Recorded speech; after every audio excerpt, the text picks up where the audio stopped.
اما بعد فاعوذ باللہ من الشیطان الرجیم بسم اللہ الرحمن الرحیم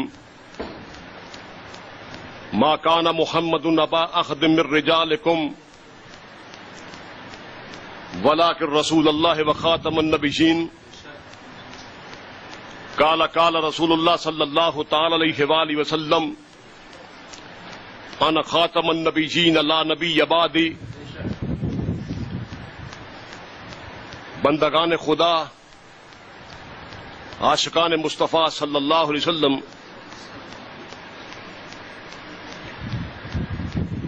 آج جس موضوع پر ہم گفتگو کریں گے وہ ہے کہ ہم قادیانیوں کے ساتھ مناظرہ کیسے کریں. اس بات کی بڑی اشد ضرورت ہے کہ کفر جو کسی زمانے میں سب سے زیادہ ان پڑھ ہوتا تھا، ہماری بدقسمتی کہہ لیے کہ آج وہ سب سے زیادہ پڑھ لکھ گیا ہے اور ہم سب سے زیادہ دنیا میں جاہل ہو گئے ہیں. معلم کائنات صلی اللہ علیہ وسلم کی امت، حضور علیہ الصلوۃ والسلام کو معلم کائنات، پوری کائنات کا استاد بنا کے بھیجا گیا، لیکن ان کی امت آج سب سے زیادہ ان پڑھ ہو گئی. دشمن اپنے جھوٹے دین کے بارے میں پورے دلائل کے ساتھ مسلح ہے. اس کو تخریب کاری بھی آتی ہے، اس کو حرام زدگی بھی آتی ہے، اس کو ایمان لوٹنے کا فن بھی آتا ہے، اس کو دل کے اندر اترنا بھی آتا ہے، اس کو دماغ کے اندر گھسنا بھی آتا ہے، اور اس کو خون کی شریانوں کے اندر دوڑنا بھی آتا ہے. لیکن سڑکیں کھلی پڑی ہیں، ان کو روکنے والا کوئی نہیں ہے. مدارس کے اندر روایتی سی تعلیم ہوتی ہے، نہ استاد پڑھ کے آتا ہے. مجھے خود ایک استاد کہنے لگا پہلے استاد جو تھے وہ سبق پڑھانے کے لیے 20-30 کتابوں کا مطالعہ کر کے اس میں سے نچوڑ نکال کے آ کے طلباء کو پڑھایا کرتے تھے. آج استاد نے بھی ایک کتاب رکھی ہوئی ہے، اسی میں سے پڑھتا ہے، صبح میں اسی میں سے آ کے پڑھا دیتا. تو علمی حالت اتنی پستہ ہو گئی کہ جب لارڈ میکالے نے ہندوستان کا سفر کیا اور اس نے یہاں کا نصاب بنایا، اور نصاب بنانے کے بعد اس نے کہا کہ میں نے یہ جو نصاب بنا دیا ہے، اسے پڑھنے کے بعد اگر مسلمان عیسائی نہیں ہوگا لیکن وہ مسلمان بھی نہیں رہے گا.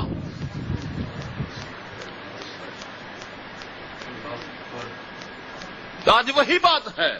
اس نے کہا تھا یہ وہی پڑھیں گے جو ہم پڑھائیں گے، آج وہی پڑھایا جا رہا ہے جو وہ پڑھ رہے ہیں. ان کی چھوڑی ہوئی فزکس، جس کو ایڈوانس فزکس وہ پڑھ رہے ہیں، آج سے 100 سال پرانی فزکس ہم پڑھ رہے ہیں. ان کی چھوڑی ہوئی کیمسٹری آج ہم پڑھ رہے ہیں. ان کا چھوڑا ہوا میتھمیٹکس، ان کی چھوڑی ہوئی اسپیس سائنس آج ہم پڑھ رہے ہیں. جو چیزیں انہوں نے بیکار کر دیں، آج ہم اس سٹیج پر کھڑے ہیں. یہ حال صرف ایک گوشے کا نہیں، ایک محاذ کا نہیں، ہر محاذ کا یہی رونا ہے.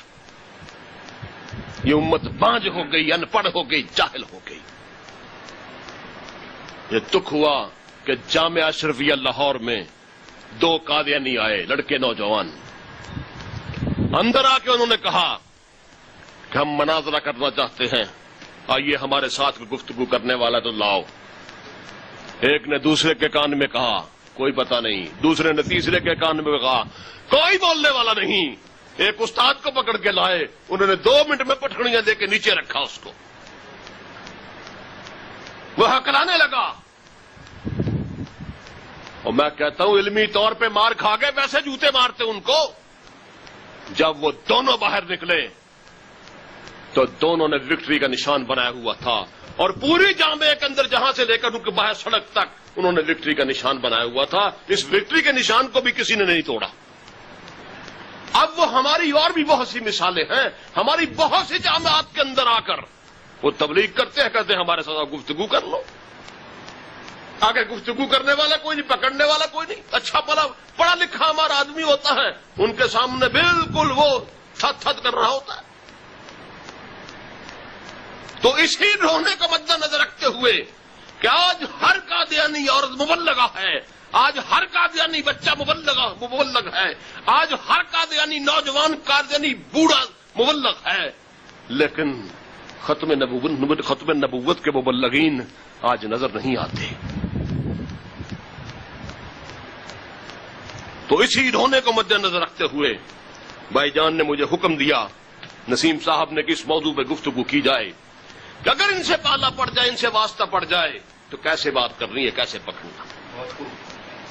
اور میں الحمدللہ اللہ کے فضل سے دعوے کے ساتھ یہ بات کہتا ہوں کہ ایک چھوٹا سا مناظرہ مجھ سے پڑھ لے, چھوٹا سا, کوئی علمی نہیں ہے, کوئی زوراور چیز نہیں ہے اس میں, کوئی قوی دماغ اس کے لیے نہیں چاہیے. اگر کوئی قادیانی مائی کا لال آپ کے سامنے ٹھہر جائے, آپ مجھے اسٹیج کو پر کان پکڑوا دیں. ختم نبوت, مجاہدین ختم نبوت.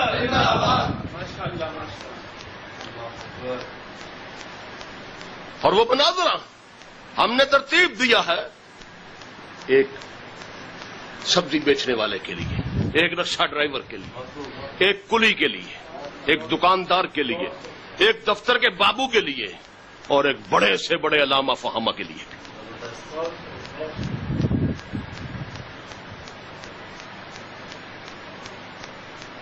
ہوا یوں کہ مجھے ایک مولوی صاحب کا فون آیا, کہنے لگے ہمارے علاقے میں یہاں ایک قادیانی نوجوان ہے, 40 سال کے قریب عمر ہوگی اس کی, اس نے یہاں پر بڑا ادم مچایا ہوا ہے, بڑا طوفان بپا کیا ہوا. ہم 2-3 بندوں کو لائے ہیں اس سے مناظرہ کرانے کے لیے, گفتگو کرانے کے لیے, لیکن کوئی ہمارا بندہ اس کے سامنے ٹکتا نہیں ہے. ہمارے کسی بندے کی تیاری نہیں اس موضوع پہ, وہ بھگا دیتا ہے اور دن دنا رہا ہے, یہاں پر مبازرت طلب کر رہا ہے, لاؤ کسی کو میرے سامنے. تو ہم اس سے بڑے تنگ ہیں. تو میں اس قادیانی مناظر کو آپ کے ہاں بھیج رہا ہوں گھر میں, اور اس کے ساتھ دفتر کے اندر جو اس کے ساتھ 7-8 نوجوان کام کرتے ہیں انہیں بھی ساتھ بھیج رہا ہوں. میں نے کہا حضرت آپ مجھ سے پوچھ تو لیتے, بعض اوقات ہوتا بندہ ساری رات میں نہیں سوتا, صبح سو لیتا ہوں, بندے کا دماغ فریش نہیں ہوتا. کہنے لگے جی وہ تو روانہ ہو چکے ہیں, وہ تو آ رہے ہیں. میں نے کہا ٹھیک ہے. خیر 15 منٹ کے بعد وہ آ گئے جی, بیٹھ گئے. میرے گھر کبھی کوئی قادیانی ملعون گھسا نہیں ہے. اس کو میں نے صرف اس لیے برداشت کیا کہ اگر اب میں انکار کرتا ہوں تو وہ کہے گا یہ بشخص بھاگ گیا. مجبوراً اس کو اندر آنے دیا. ایک صوفے کے کنارے پہ میں نے اس کو بٹھا دیا, کنارے والے صوفے پہ. کہنے لگا جی شروع کریں. میں نے کہا یہ مصیبت تم نے شروع کی ہے, اس لیے تم ہی شروع کرو.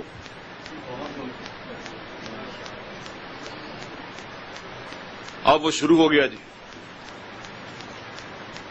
15 منٹ تک ساحر کی ساحری دیکھیے, تماشا لگانے والے کا تماشا دیکھیے.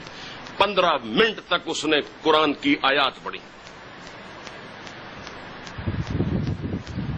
پھر 15 منٹ تک اس نے عربی زبان میں احادیث رسول پڑھی.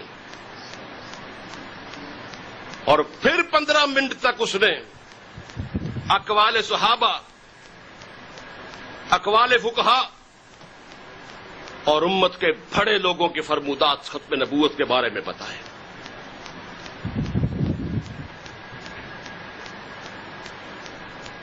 اور اس میں قرآن کی آیات سے, احادیث سے اور بزرگوں کے اقوال سے, ائمہ فقہا سے اس نے یہ ثابت کیا کہ نبوت جاری ہے.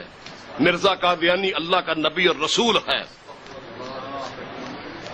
مرزا قادیانی مسیح موعود بھی ہے, مرزا قادیانی مہدی موعود بھی ہے, دیگر چیزیں بھی ثابت کرتا رہا. اس نے ایک سما باندھ دیا 45 منٹ میں. اب اس نے بس کیا تو جو لڑکے ساتھ آئے تھے ساتھ اس کے، وہ مجھے بغور دیکھ رہے ہیں کہ اب یہ کیا کرے گا.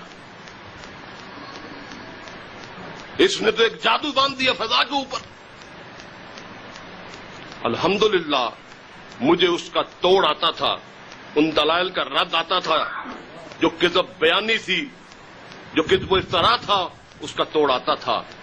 لیکن میں نے یہ سوچا کہ میں اس کو جواب دیتا ہوں، ان لوگوں جو ساتھ آئے ہیں منصف بن کے، ان کو بات سمجھ نہیں آئے گی. مثال کے طور پہ MSc کیمسٹری کا پیپر ہے، اس پیپر پہ 8ویں جماعت کے 2 طلباء بات کرنا شروع کریں تو ان کو کوئی سمجھ نہیں آئے گی کہ کون سی بات ٹھیک اور کون سی بات غلط ہے. کہ ان کو سمجھانا ضروری ہے، جو بندے ساتھ آئے ہیں ان کے لیول کی بات کی جائے اور اس کو ذلیل اور رسوا بھی کیا جائے. میں دلائل دوں گا قرآن و حدیث سے، وہ ان کے سر سے گزر جائیں گے. جس طرح اس کی باتیں گزر گئیں اس طرح باقی باتیں بھی گزر جائیں گی. تو جب اس نے گفتگو بند کی تو کہنے لگا جی میں نے اپنی بات مکمل کر لی، اب آپ بات کریں. میں اٹھا، اٹھ کے میں چل کے اس کے پاس گیا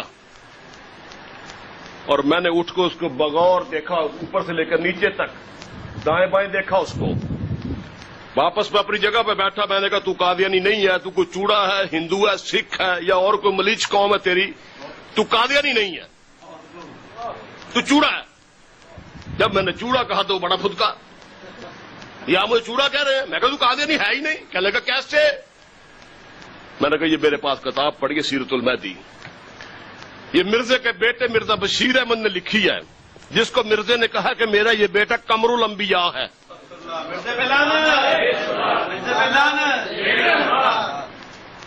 قمر الانبیاء مرزا قادیانی نے اس کو کہا ہے. اس میں لکھا ہے کہ حضرت مسیح موعود لعنت اللہ علیہ اکثر دائیں پاؤں میں بایاں جوتا اور بائیں پاؤں میں دایاں جوتا ڈالا کرتے تھے. نے کہا الو تو نے دائیں پاؤں میں دایاں ڈالا ہوا ہے، بائیں میں بائیں ڈالا ہوا ہے، چل مرزے کی سنت کے مطابق پہلے جوتے ٹھیک کر. اور وہ جوتے نہ بدلے. جب مرزا بائیں پاؤں میں دائیں پاؤں دایاں جوتا ڈالتا تھا اور دائیں پاؤں میں بایاں جوتا ڈالتا تھا تو ڈال، یہ تیری پہچان ہونی چاہیے، جس طرح ہمارے آقا صلی اللہ علیہ وسلم کی سنتیں ہماری پہچان ہے. جوتے بدل. اب وہ جوتے نہ بدلے. اس کے ساتھی کہنے لگے بدلو، اس کو بدلتا کیوں نہیں؟ اگر مرزا اس طرح پہنتا تھا تو تمہیں شرم کیوں آتی ہے؟ بدل. اب جناب جھگڑا پڑ گیا، جوتوں پہ بات آ گئی. وہ کہ بدلو ہے، بدل جوتی. وہ جوتی نہ بدلے. ساری اس کی بیعت پھک کر کے اڑ گئی، بات جوتوں پہ آ گئی. جوتی بدل. وہ جوتی نہ بدلے جی.